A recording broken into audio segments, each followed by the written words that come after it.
നമ്മുടെ തട്ടുകട സ്പെഷ്യലായിട്ടുള്ള ഗ്രീൻ പീസും മുട്ടയും വെച്ചിട്ടുള്ള ഒരു അടിപൊളി തോരനാണ് കേട്ടോ. അപ്പോൾ അതിനായിട്ട് നമ്മളൊരു പാത്രത്തിലേക്ക് കുറച്ച് എണ്ണ ഒഴിച്ച് കൊടുത്തിട്ട് 2 സവാള അരിഞ്ഞ് ചേർത്ത് നന്നായിട്ടൊന്ന് വഴറ്റിയെടുക്കാം. അതിലേക്ക് 2 പച്ചമുളക് അരിഞ്ഞതും ഇഞ്ചി വെളുത്തുള്ളി ഒന്ന് ചതച്ചത് കൂടി ചേർക്കുന്നുണ്ട്. എന്നിട്ട് നന്നായിട്ട് ഇതുപോലെ ഒന്ന് വഴറ്റിയെടുക്കുന്നുണ്ട്.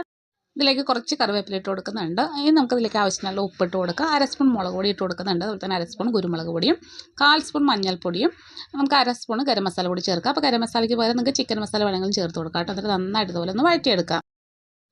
അപ്പോൾ നമ്മുടെ മസാലയൊക്കെ സൈഡ്സിലേക്ക് ഇതുപോലെ ആക്കി കൊടുത്തതിന് ശേഷം നമുക്കൊരു 3 മുട്ട ഇതിലേക്ക് ഒഴിച്ച് കൊടുക്കാം. എന്നിട്ട് ജസ്റ്റ് ഒന്ന് മിക്സ് ചെയ്ത് കൊടുക്കാം കേട്ടോ. ഇനി ഇതിലേക്ക് നമുക്ക് വേവിച്ച് വെച്ചിരിക്കുന്ന ഗ്രീൻ പീസ് ചേർത്ത് കൊടുക്കാം. അപ്പോൾ ഗ്രീൻ പീസ് ഉപ്പും മഞ്ഞൾപ്പൊടി ഇട്ടിട്ടാണ് കേട്ടോ വേവിച്ചെടുത്തിട്ടുള്ളത്. അപ്പോൾ അതുകൂടി ചേർത്തിട്ട് നന്നായിട്ടൊന്ന് മിക്സ് ചെയ്തെടുക്കാം.